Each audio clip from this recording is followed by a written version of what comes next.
Assalamualaikum warahmatullahi wabarakatuh. Waalaikumsalam warahmatullahi wabarakatuh. Alhamdulillah. Wassalatu wassalamu ala rasulillah wa ala alihi wa sahbihi wa man wala. Wa asyhadu an la ilaha illallah wahdahu la syarika lah. Wa asyhadu anna Muhammadan abduhu wa rasuluh.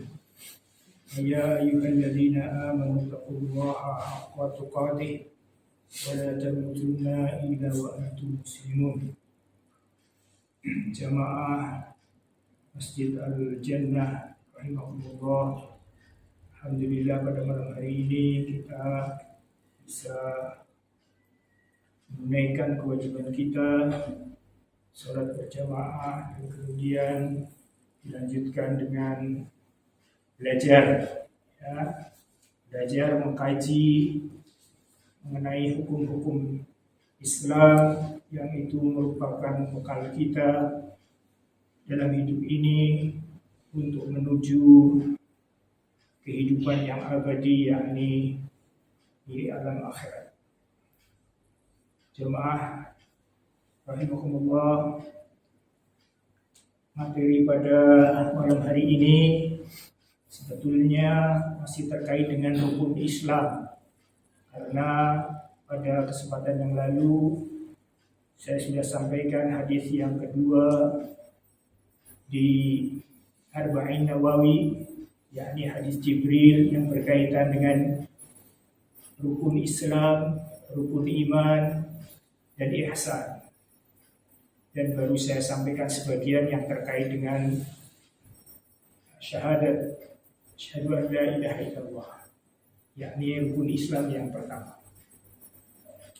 Mumpung masih hangat Pak Haji Marsono, jadi suasananya suasana kepulangan haji di mana-mana, ya, masih hangat begitu ya.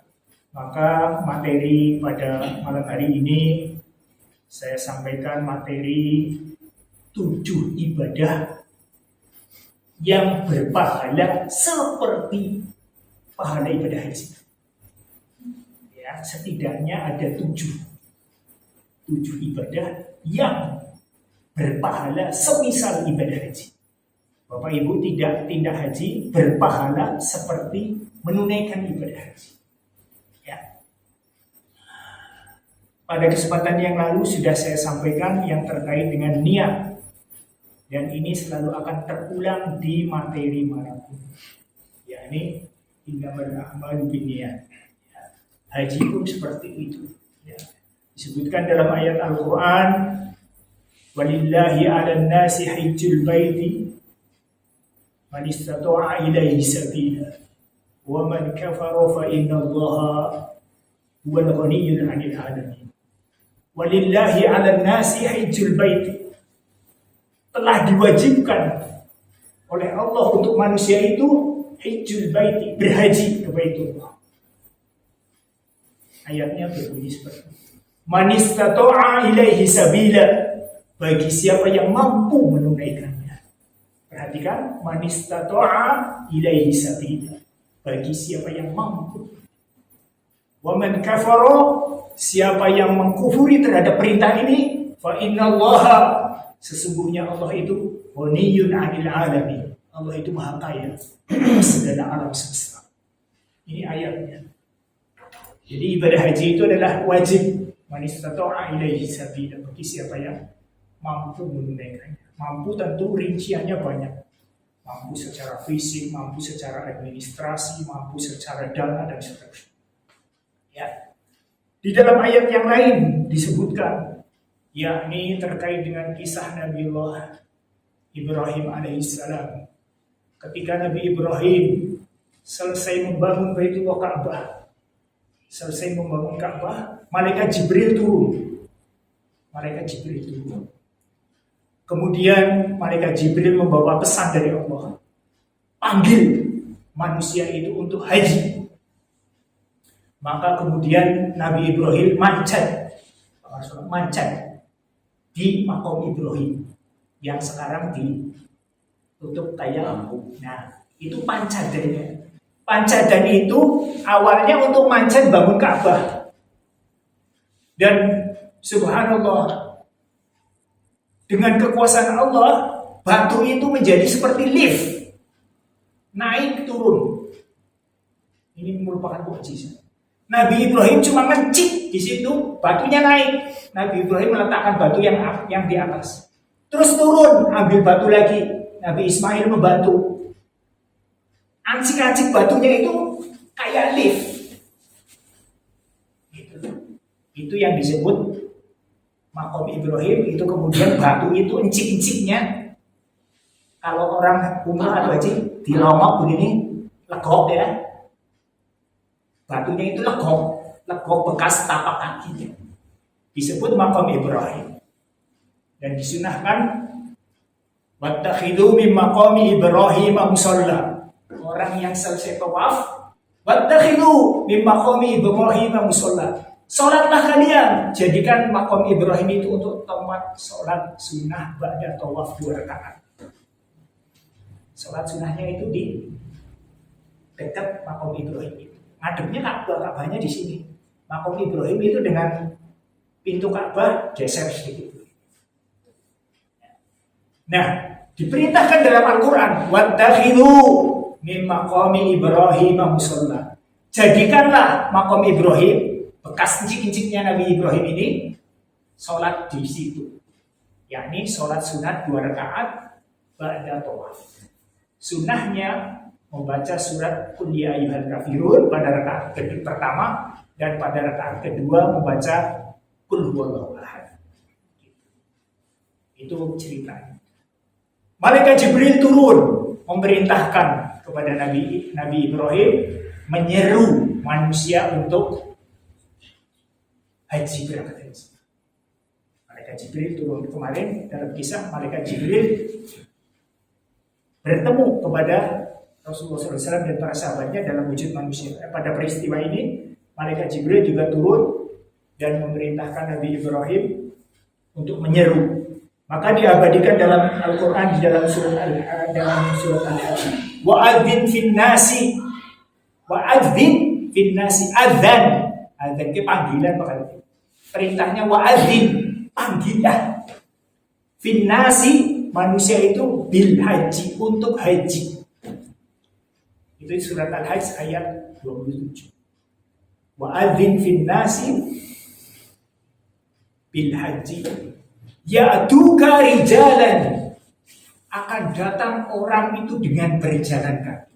Ya'tuka rijalan wa ala kulli dhamir, dan menaiki unta yang kurus. Ya'tina min kulli fajjin amir. Ya'tina, dan mereka datang min kulli fajjin amir, dari seluruh penjuru dunia, dari Afrika, dari semuanya. Ini ayatnya. Al-Hajj ayat 27. Wa'adzin fin nasi bil haji, panggil manusia itu untuk berangkat haji. Ya'tuka rijalan, akan datang orang-orang itu dalam keadaan ya'tuka rijalan, itu menggambarkan orang itu datang dengan berjalan kaki. Maka di sini menunjukkan istitoah, kemampuan yang paling dasar orang berangkat haji adalah dengan berjalan kaki. Maka ayatnya menyebutkan ya'tuka rijalan, orang-orang itu akan datang dalam keadaan berjalan kaki. Ya, wa ala kulli dhamir, bahkan ala kulli dhamir, menaiki unta yang kurus. Bukan mobil yang mewah, bukan pesawat yang eksekutif. Wa ala kulli dhamir, unta yang kurus, menggambarkan pujian kepada orang yang berangkat haji dengan niatnya dia. Walaupun keadaannya seperti itu, dia berangkat. Unta yang kurus menunjukkan kendaraan yang paling darurat, Yang pertama jalan kaki. Jalan kaki orang modal apa-apa, modal sikil. Yang kedua kendaraan yang paling darurat. Unta, tapi unta ini kurus. Disebutkan ayatnya. Wa ala kulli dhamir. Untanya itu kurus. Yatina min kulli fajjin amiq. Dan mereka datang dari seluruh penjuru. Ini. Dan ingat, Rasulullah SAW bersabda, pahala haji itu apa? Sehingga orang susah payah semuanya ingin haji. Sudah masyhur bahwa saja laisa jaza min haji al-mabrur illa al-jannah, kecuali pahalanya adalah surga. Wah, umum itu sudah sering dengar. Ada lagi Pak haji nafas. Pahala haji yang disebutkan oleh Rasulullah SAW. Man hajja, siapa yang berangkat haji, falam yarfus, yang dia itu tidak rofat. Rofat itu adalah perkara yang berkaitan dengan syahwat. Titik-titik berkaitannya dengan syahwat. Maka disebut rofat. Falam yarfus, man hajja, orang siapa yang orang itu berangkat haji dalam keadaan tidak rofat, tidak melakukan hal-hal yang tercela dari kalangan syahwatnya. Falam yafsuq, dan dia tidak berbuat fasik, yakni dosa-dosa besar.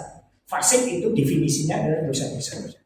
Yarfus, rofat itu adalah hal-hal dosa-dosa yang terkait dengan syahwat.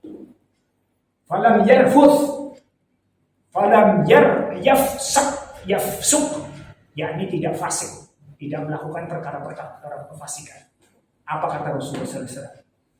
Roja'a kal yaumi waladathu ummuhu, dia akan kembali kal yaumi, seperti hari, waladathu ummuhu, dia dilahirkan oleh ibu. Semoga Pak Haji Marsono, Ibu Marsono pun mendapatkan doa itu. Amin. Perhatikan kata-katanya. Roja'a, dia kembali, kal yaumi, seperti hari, waladathu ummuhu, ketika ibu melahirkan, ibunya dia melahirkan. Artinya apa? Nol dosanya. Hadis ini dijelaskan oleh para ulama bahwa haji itu mengenolkan dosa. Apa saja lebur dengan haji yang mabrur. Dasarnya adalah hadis. Karena ibadah yang lain itu dosa besar itu masih gantung. Tapi dari hadis ini para ulama menjelaskan nek kaji nek mabrur bebas hilang kabeh dosane. Ini kal yauma waladathu ummuhu, seperti hari ketika ibunya dia melahirkan. Bayi lahir punya dosa? Tidak. Ini hadisnya seperti itu. Ya. Kemudian haji kita sudah mengetahui merupakan rukun Islam yang kelima. Rukun Islam. Definisi rukun Islam. Rukun Islam adalah perkara yang harus ada pada orang Islam, yang jika tidak ada satu saja batal Islamnya. Saya ulangi, rukun Islam definisinya adalah perkara yang harus ada pada seorang muslim, seorang Islam atau muslimah, yang jika tidak ada satu saja Islamnya batal. Itu rukun Islam, yakni syahadat, sholat, puasa Ramadan, zakat, dan haji. Zakatnya ini bukan zakat fitrah ya, zakat mal. Ya. Ini rukun Islam. Nek siji bae ilang orang anak batal Islam. Yang kelima, haji ini adalah terkait dengan istitoah, kemampuan sebagaimana saya sebutkan. Ya. Kemudian bagi orang yang belum mampu, mampu secara luas ya artinya tidak haji, maka Allah Subhanahu wa taala memberikan pahala-pahala semisal orang haji. Ya, ingat orang umurnya bisa hanya 60, 70, 80 tahun. Tapi dengan Lailatul Qadar dia berumur 1000 bulan. Lailatul Qadri khairum min alfi syahrin. Alfi itu 1000, syahrin itu bulan. Maka ini semisal itu. Rahmat dan kasih sayang Allah. Orang itu umurnya hanya tidak sampai 100. Dengan dia beramal di malam Lailatul Qadar, maka seolah-olah dia beramal, Allah catat amalnya seperti beramal 1000 bulan amal soleh. Maka semisal itu pula orang yang melaksanakan amal-amal tertentu, dia pun bisa mendapatkan pahala haji. Ya. Terkait dengan materi yang kemarin, ini bedanya. Orang yang berangkat haji beneran dengan orang yang baru niat saja. Kan sudah saya kasih materi. Pak Marsono lagi haji, tidak ikut materi ini. Besok kan privat. Ya. Siapa yang berniat, faman hamma bihasanatin, niat kebaikan, contohnya haji ya, kita lagi bicara haji. Faman hamma bihasanatin falam ya'malha, orang sidang lakoni, orang mampu lakoni, kata bahallahu indahu, Allah catat di sisinya hasanatan kamilah, satu kebaikan yang sempurna, dapat pahalanya kayak orang lakoni haji. Nah, terus lanjutan dari hadis ini, wa man hamma fa'amilaha, orang itu berniat dan kemudian tidak haji, fa'amilaha, mangkat, kata bahallahu indahu, maka Allah catat di sisinya asyara hasanatin, 10 kali lipat pahalanya dari pahala yang orang niat saja. 10 asyara hasanatin, ditambahi lagi ila sab'i mi'atin, sab'i itu 7, mi'ah gue 100, sampai 700 lipat, ditambahi lagi ila ad'afil katsirah, sampai bukti akeh. Ila ad'afil katsirah itu tidak terhitung sesuai kehendak Allah. Ini hadis arba'in nomor 37. Saya bahas di nomor 1 karena berkaitan dengan niat. Nah, maka seperti itu bedanya.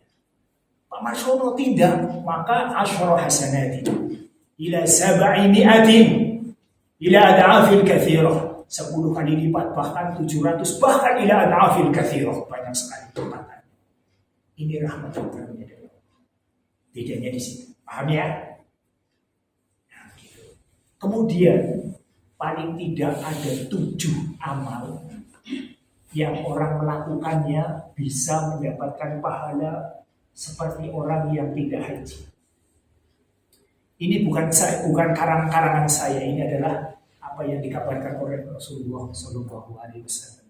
Yang pertama, Bapak Ibu semuanya telah melakukannya, alhamdulillah. Yang pertama apa?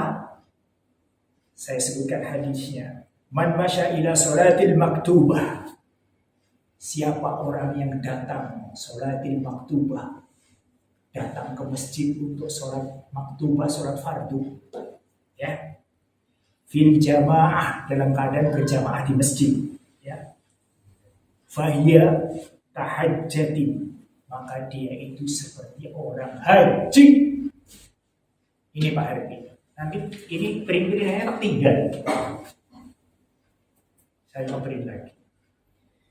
Man masya ila sholatil maktubah, siapa orang yang datang ke memenuhi panggilan sholat fardu fil jamaah, berjamaah di masjid, kata Rasulullah, fahiya kahajjatin, dia itu seperti orang haji.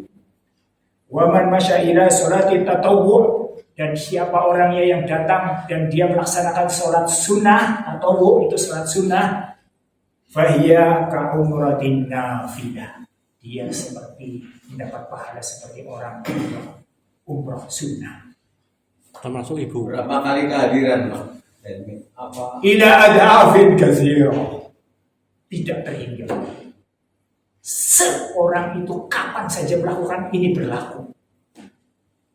Maka sesuai dengan apa yang diucapkan Rasulullah, ila ad'afin katsirah, sampai bilangan berapapun. Nah, ini gaduh. Tidak termasuk ibu Maksudnya yang bersama ya, masjid, tidak termasuk ibu-ibu. Ibu-ibu pun ini secara umum, maka bapak maupun ibu sholatin maktubah. Tapi menurut ibu Kalau lebih ibu baik di hanya rumah. disunahkan di rumah ya, Ya. sholat berjamaah. Nah, lebih baik di rumah itu gimana? Nah, Enggak bertentangan. ya, pertanyaannya bagus sekali. Wanita itu sholat yang lebih afdol adalah di rumah, lebih utama di rumah daripada di masjid. Di rumah itu kan luas. Yang lebih afdol adalah di kamarnya, bukan di sholatannya. Rumah itu kan ada sholatan, ada kamar itu lebih privat. Maka sholatnya di rumah, tapi di sholatan, di tempat sholat, musola, ya itu lebih utama dari di masjid. Tapi sholatnya di kamar itu lebih utama dari di musolanya, rumahnya, tempat sholatnya maupun di masjid. Itu pertama penjelasan. Yang kedua, dilarang suami atau orang yang berkaitan dengan wanita, ya, melarang istrinya mendatangi sholat jamaah. Karena secara naluri orang itu punya kecintaan terhadap masjid. Maka Rasulullah katakan jangan dilarang. Yang penting memenuhi syarat ya. Nih saya ingatkan ibu-ibu, aja cincin. Berapa tuh? Itu saya ingat. Saya di mana-mana saya ini dosane kena dosane tok pahalane belum mesti dosane jelas. Ya, dan lain-lain itu salah satunya. Ya. Kemudian kalau orang itu memilih dia sholat di masjid, apakah dia dapat pahala seperti laki-laki? Dapat karena niatnya. Tapi kalau di rumah dapat. Dapat. Wong Pak Gardi kur melongok tok. Arep adzan melongok, sing adzan Pak Prianta, Pak Hardi dapat pahala adzannya. Sebab apa? Sebab nyong arep adzan kedisitan Pak Prianta. Pak Prianta dapat pahala adzan, Pak Hardi dapat pahala juga seperti pahalanya Pak Prianta tanpa mengurangi pahalanya Pak Prianta. Contohnya begitu. Wong itu kepengen pahala seperti laki-laki. Tapi dia tidak tunaikan, tapi dia tahu. Maka sholatnya dia di rumah dapat pahala juga dalam hadis ini seperti orang yang laki-laki. Paham maksudnya? Itu pentingnya niat. Tapi ada syaratnya ya, Tan? Syarat apa? Maksudnya kalau Ya syarat secara umum tadi. kalau di rumah itu katanya Ya. pernah dengar itu sesuai dengan ini setelah azan langsung sholat gitu. Kalau melebihi waktu, ya pahalanya tidak 20 sholat gimana? Sholatnya dia di rumah tidak terikat dengan waktu azan. Terikatnya dengan masuknya sholat dan akhir waktu sholat. Awal waktu sholatnya dan akhir waktunya. Bukan azannya. Azan mau masjid. Rumahku cedak masjidnya pirang-pirang atau azan saut-sautan. Sing. Ya kan? Tidak. Kalau yang penting sudah masuk waktunya, walaupun belum azan. Bisa jadi sudah masuk waktu tapi belum azan bisa. Pak Prianta lagi dinas, Pak Jena lagi ke Cirebon, Pak Aziz masuk pagi, duhur song orang lain ada, Pak Sulis dinas, Pak Triatmojo lagi keluar juga, Pak Kasno habis sibuk apa dulu. Nah, itu bisa wis waktune sholat duhur tapi belum adzan. Maka tidak terikat sholatnya orang wanita di rumah itu dengan sudah adzan belum, tapi sudah masuk waktu atau belum. Maka saya pernah jelaskan 6 syarat sah sholat itu diantaranya adalah masuk waktu, untuk aurat, bersuci dari najis dan hadas dan seterusnya. Pernah pelajarannya kan ya? Ada pertanyaan lagi? Untuk perempuan itu kalau di rumah perlu jamaah nggak sih? Nah, pertanyaannya bagus sekali. Kalau di rumah perempuan itu jamaah, itu lebih bagus lagi. Contoh, Pak Aziz jamaah di Al-Jannah. Terus pulang, Bu, sholat urung, gimana negara butuh, ayo sholat karo aku. Pak Aziz jadi imam, berpahala sunnah, istrinya berpahala wajib. 2 kali, 3 kali terus Pak Aziz jamaah karo bojone. Anaknya yang pulang dari kos-kosan datang, weh sholat urung lagi nebedok, ya wis ngana, mau sholat karo bapak. Bapak ini mami mending, ibunya melu jamaah mending, kena. Berarti bapak kan sholat berkali-kali. Menjadi sholat sunnah. Oh, sholat sunnah. Iya. Nanti makmumnya gimana? Wajib. Berbedanya niat imam pahalanya. dengan makmum adalah sah. Itu Pak Marsono pindah, wis jamaah. Bu aku pengen wis jamaah anggaran. Ibu wis sholat dulu. Sholat dengan ibu imami itu bagus. Maka saya boleh jemaah, boleh yang bagus seperti ini. Ibu sholat wajib. Ibu sholatnya wajib, Sholat sunnah. sunnah, Pahalanya sunnah. pahalanya sunnah. Iya. Sholatnya persis kayak duhur. Tapi niatnya Niatnya. wajib. Iya, niatnya sholat duhur. Sholat dulu. Iya, tapi menjadi sholat pahala, menjadi sholat sunnah bagi dia persis jiplak duhur. Pahalanya tok. Pahalanya karena dia sudah tunaikan. Hadisnya saya sebutkan. Hadisnya adalah riwayat Mu'ad bin Jabal, dia sholat isya di kampungnya. Mu'ad itu sholat bersama Nabi di Madinah, makmum dengan Nabi, makmum. Berarti dinteni yang orang Mu'ad sing imami ora marem, sing paling apal, sing paling fikih, paling pinter agama. Maka orang-orang di kaumnya itu ngenteni ke Mu'ad dulu kondur, ngenteni baik. Terus datang. Dia sudah sholat dengan Nabi di Madinah, di Masjid Nabawi, sholat isya. Pulang ke kampung, ngimami mening sholat isya. Hadisnya begitu. Terus ada kejadian, ada kasus, dalam tanda petik kasus.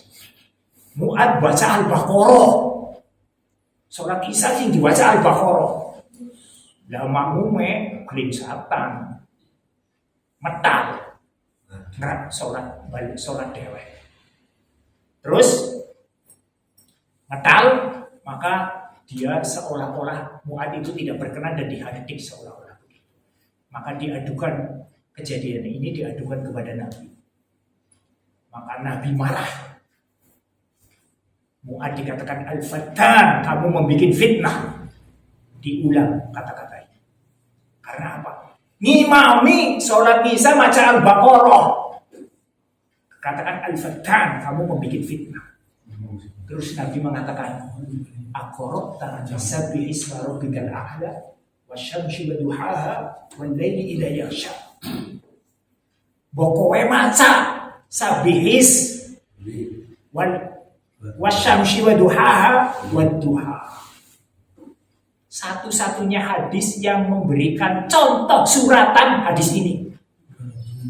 Aqra ta'jasa bi'isma rabbikal a'la. Bokowe maca bae sabihis rabbikal a'la wasyamsi wa duhaha wal laili idza yaghsha. Disebutkan 3 contoh suratnya. Satu-satunya hadis yang menunjukkan contoh surat ngimami nih hadis kejadian Mu'ad bin Jabal. Berarti pertama, bolehnya berbeda niat antara imam dengan makmum.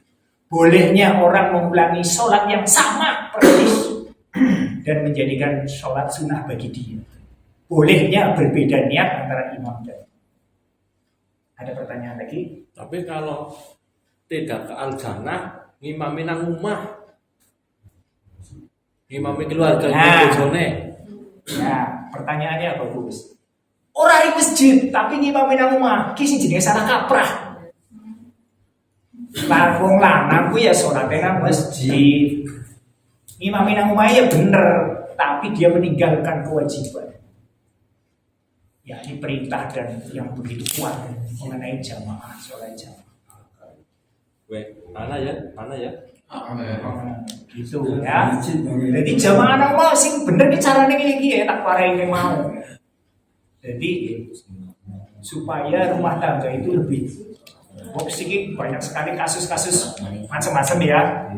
Salah satunya apa? Suami istri orang tahu sholat bareng, bisa ini sholat bareng tuh kok senang. Kayak pengantin anyar, bahaya ya bu, sholat apa belum? Ya belum, tapi aja dawa-dawa sholatannya pak. Nah, saya kalau makum itu wanti-wanti aja dawa-dawa rak, dawa-dawa. Ya jangan kulu baik. Jadi begitu. Ada pertanyaan lagi? Tadi Ya. rukun Islam yang keempat itu zakat. Ya. Yang dihitung zakat mal ya. Ya, bukan zakat fitrah. Padahal kalau zakat mal kan macam-macam itu ya. Ya. Terus kalau zakat fitrah sih insya Allah sudah pada melaksanakan lah. Tapi kalau zakat mal kayaknya ya Insya Allah pada suatu saat, insya Allah kita bikin pengajian khusus zakat mal. Anak tapi orang tepat lah. Ada pernah zakat tapi orang sesuai lah. Buat gawe. Coba bisa nggak? pegawai. Profesional. Profesi. Zakat profesi, zakat penghasilan, la asla lahu fi sunnah. Tidak ada asal usulnya. Ada waktu yang seperti ini salah. Zakatnya sama saya dulu. Dia jadi sodako, bukan zakat. Pria gaji. Pegawai Zakat profesi, zakat penghasilan itu la asla lahu fi sunnah. Ada waktu. Ini tidak ada asalnya dari sunnah dan ini suatu kesalahan. Benar dokter penghasilan gede banget ya zakat apa? Penghasilan kurang semiliar pun bermiliar-miliar itu tidak ada zakatnya. Perhitungan zakatnya itu lari kemana? Yang ada itu barang temon, barang temuan. Namanya zakat penghasilan mana? Dalilnya? Lah sudah ada usul ada. Tidak ada asal. Kecuali penghasilan yang lebih dari 85 berapa gram gitu loh maksud saya gitu. 85. Penghasilan itu lari dari penghasilan itu kemana, itulah yang ditangkap. Makanya zakat mal itu ada dua syarat. Yang pertama awaluha nisabnya, yang kedua haulnya. Contoh, Pak Hardi gajinya 15 juta. 15 juta, kanggone 14 juta setengah. Tank, nyicil mobil, nyicil motor, apa. 15 juta itu dari mana itu 1.000. Pak Prianta gajinya 6 juta. Operasional rumah tangganya kurang 2,5 juta, malah sisa 2,5 juta. Bisa jadi kan? Bisa jadi enggak? Jadi larinya itu kemana? 2,5 juta, anggar dikumpul nanti 1 nisab dan 1 haul, namanya kena zakat. Pak Hardi 500.000 dikumpul-kumpul aja, orang bakal kalah kalau 2,5 juta pi. Jadi zakat mal itu yang pertama harus nisabnya terpenuhi, yang kedua haulnya. Sing disakati sing ora tinggo Iya. penghasilan. Iya. Nah, namanya penghasilan kemana? Rumah mau kayak ngapa api kayak mau manek digoni, konsumsi itu tidak dikira di zakat. Banyak rumah di kontrak mana? Nah, beda lagi. Itu kan kayak panenan. Beda. Mobil mau api kayak apa? Biar mobil yang tinggo. Kontrak mana rumah Itu tidak kena penghasilan. Tapi nek mobilnya mau rentalan, mobil antik, mobil sing larang ini dan itu, nanti ada rinciannya. Maka kembali bahwasanya zakat profesi, zakat penghasilan itu adalah tidak ada usul-usulnya dari suku. Kalau misalnya zakat pertanian Pak, Ya, saya punya lah zakat pertanian gitu. Tapi diantaranya untuk biaya anak-anak sekolah, untuk makan dan lain sebagainya itu Habis. gimana perhitungannya? Misalnya habis, misalnya itu gimana? iya. Namanya panenan itu kan dihitung perpanenannya. Perpanenan nanti hitungan irigasi atau kadar hujan itu hitungannya beda. Nah, setelah jadi penghasilan panenan itu dikeluarkan memenuhi nisabnya, maka dipotong dulu. Misalnya kok tidak memenuhi nisabnya tuh nggak kena. Ya enggak. Contoh gampangannya ya, kambing itu 27 atau 28 persenan. Kalau punya kambing 27 atau 28 itu baru disakati 1 setahun. Tapi ini wedhuse pe kurs lawe, kurs lawe, kurs lawe, ora tau kena zakat. Di disiasati mana didol terus disembelih be ya mengenakan zakat. Ya ora kan kena.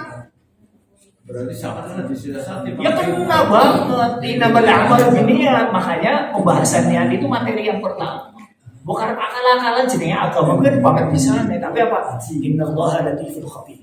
Saya membaca kok ada 2,5% dari penghasilan itu gimana?